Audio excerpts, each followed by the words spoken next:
So there's a lot of competition out there, and after 5 months, where does the Galaxy S10 Plus stand? Let's find out. So this is my video where I give you my long-term review. I do this a lot with certain devices. Galaxy S devices are usually one of them.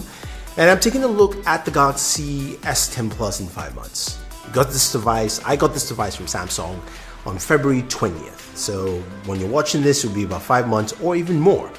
And there's a lot to say about this device. There's a lot of hype, there's a hoopla, and there are a lot of things that Samsung did well, and there's some things they haven't done as well. And we'll take a look at some of that over the course of this video.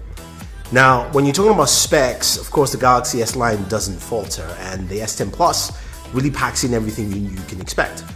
Snapdragon 855 processor from Qualcomm, the best in the land in terms of processors for Android phones. It is blazing fast. It is just so good. Now, your RAM can go up to 12 if you do the ceramic version, but I do have 8 gigs of RAM here. And that provides a very smooth operating system. And that's not just because of the Snapdragon 855, which we'll get to more about that when we talk about gaming, but because of One UI. One UI has changed a lot of the scope for what Samsung has done on this device, and I like that. It's much smoother, no slowdowns, and people will ask, that's the first thing you ask. I've not experienced any kind of slowdowns. There've been a couple of updates in between that time, but it's been running pretty smooth. I like the reachability aspect of it.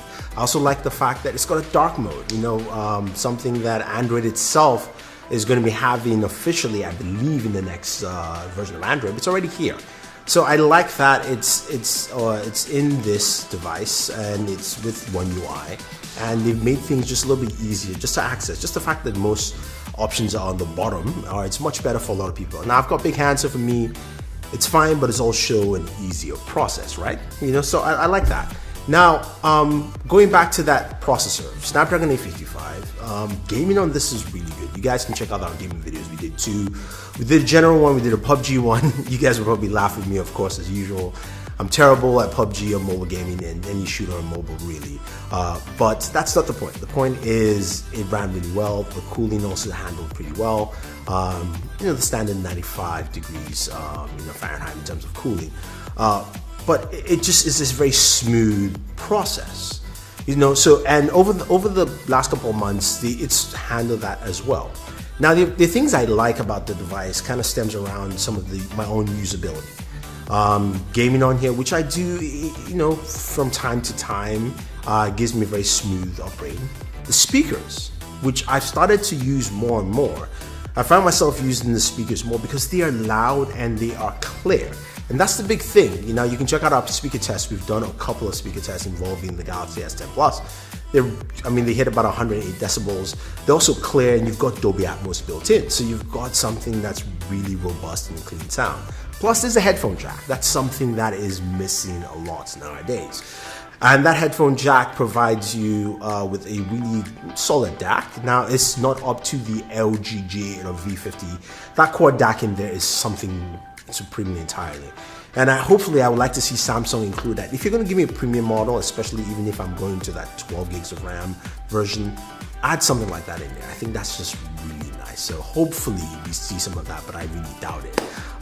But you get some really good sound. You've got AKG headphones tuned headphones in the packaging, which is good.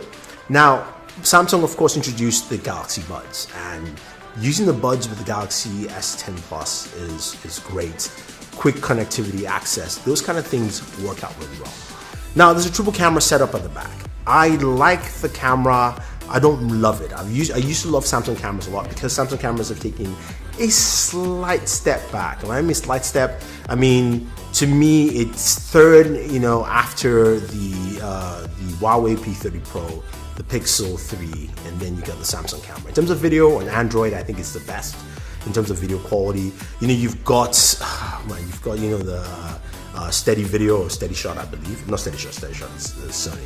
But you've got the steady video, which I've got a video that compare that to the iPhone. You can check that out. I did that a while back. But the fact that you can record video in 1080p that is almost virtually shake-free, especially if you're doing something action-wise and you're thinking Do I do that all the time? No, but if you need to, it's there. And there are cases that makes a lot of sense. I talked about it previously in other videos, if you're watching your kid play soccer, you're running down the field, or even if you're on a bike in the city or you're in the car and you want to capture something, it does that pretty well. Now, Samsung has a night mode which they've released. I haven't gotten that update yet. I believe it's only the Exynos version of their smartphones have received that. So hopefully that improves photos. Now, photos on devices are good. There's nothing wrong with them. Trust me, they're actually good. It's just that other companies are getting better at it. Images have definitely improved. And again, looking at some of the images here, especially side by side with the OnePlus 7 Pro, which has also got improvements on their camera. I'm just picking that because that's one of the biggest competitors against the Galaxy S10 Plus right now, is that you can see how Samsung cameras do, especially with competition coming from somebody that's priced also a little lower than they are. But the camera is solid.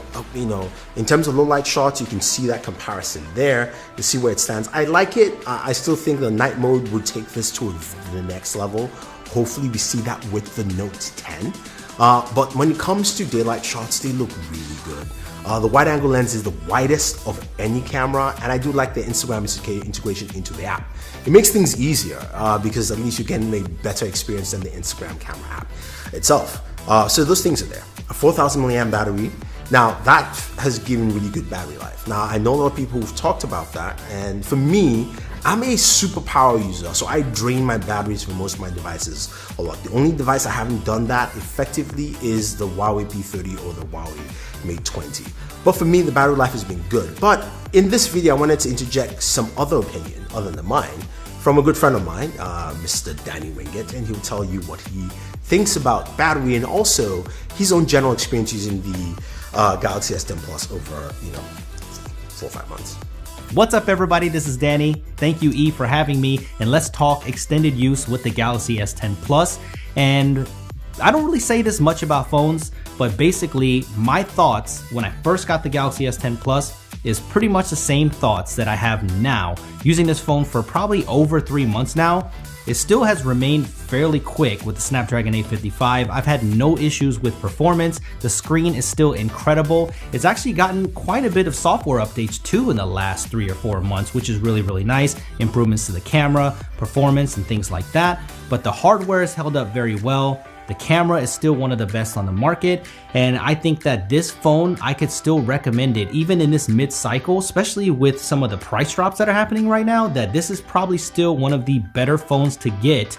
And let's not forget, it still has a headphone jack and it's slim, so don't let other manufacturers tell you they can't put a headphone jack on a slim phone, because Samsung did it, and it's got wireless charging too. It's got everything that you need. All right, so that's Danny's take, and that makes a lot of sense. There's a lot of things I do like about this device. Some things people think it's a little silly, and yes, it is kind of slow, reverse wireless charging. It is faster. It's great for the Galaxy Buds. It's great for a smartwatch. It's not great for charging your phone, but it's great to just give you some juice if you need to. And I think that's where it stands, and hopefully we see an improvement on that. Fast charging is not as fast anymore, and hey, Samsung, you kind of started this craze. You haven't followed up, and I want to see that with your phone, future devices. I want to see at least minimum 25 to 30 watt fast charger. 18 doesn't cut it anymore, and rumors of the Notes can theoretically do up to 100, but it's at 25. At least has me a little bit happier. But I want to see that kind of improvement. I also want to see those improvements in the wireless charging as well. I want to see wireless charging take up regular fast charging speeds, just so that it gets a little better. As a device as a whole, I like the usability and feel. Feels very nice and comfortable for me to use. It's not too big for me, my size. That's really good. Design-wise, I will say one of the things that my buddy Marian Sell, who I've done the camera. Professional camera videos with, and definitely check that out on the Galaxy S10 Plus. Just to hear his thoughts, is the usability and touch aspects when you hold the phone in your hand, when you grip it like this. The edges are just too exposed, so you tend to press a lot on the device. I've noticed that more. when he mentioned it. One of the things that I do not like, and I liked initially, so I'm bringing myself back, was the fingerprint sensor on the display. It's ultrasonic, and initially at launch, it worked really well for me. It was very fast, it was fluid, it worked out well. For me now, it's slower. The updates, I don't know, I think they've kind of messed it up a little bit. And also I've had to record my fingerprints twice just to make sure it works well. So if you're looking at this video and you're seeing sometimes it hits, sometimes it doesn't, that's my experience with it. I still like it, and I think they have something here, but I would like to see ultrasonic being improved. Whether it's from Samsung side or from Qualcomm side, hopefully that gets polished out with the Note and with future updates on this device. But that's one of my biggest gripes, and I think that's pretty much it in terms of what has helped me back on this device. Everything else has been spot on. The camera's been really good. I use the camera a lot. If you check me out on Instagram, you see I tag the Galaxy S10 Plus there quite a bit in my cameras, because that's the phone I use. That's my #1 phone, my A phone. I'm a Note user, so that might switch to the Note. We'll see what happens. But that's what you see here with this device. Now, I think in terms of moving to the future, what I would like to see change with the Galaxy line, of course, bezel-less. We know, we've got the hole punch. We've got some really incredible wallpapers, and people have embraced that quite well. But the bezel-less campaign is here, and it looks like a lot of other manufacturers from OnePlus to Oppo to Xiaomi have shown pop-up cameras work. Now, maybe Samsung's looking at it and saying, hey, look, usability. In terms of long term, we don't want our users to be complaining. So underneath display cameras, like what Oppo has shown, might be the future. Maybe we'll see that with the Galaxy S11. But right now, I think 5 months in, I've enjoyed my S10 Plus. My biggest issue is the fingerprint sensor, but everything else has worked. No slowdowns, some of you asked for that. Battery performance has still been really good. And overall performance has been top-notch. And as an all-round device, it's still probably the most well-balanced. So if you have any questions or any comments about this, let me know. Otherwise, guys, don't forget to like and share this video, favorite this video. Definitely smash the subscribe button if you haven't already, and hit the notification icon. This is Thunder E saying thank you, and always enjoy your entertainment.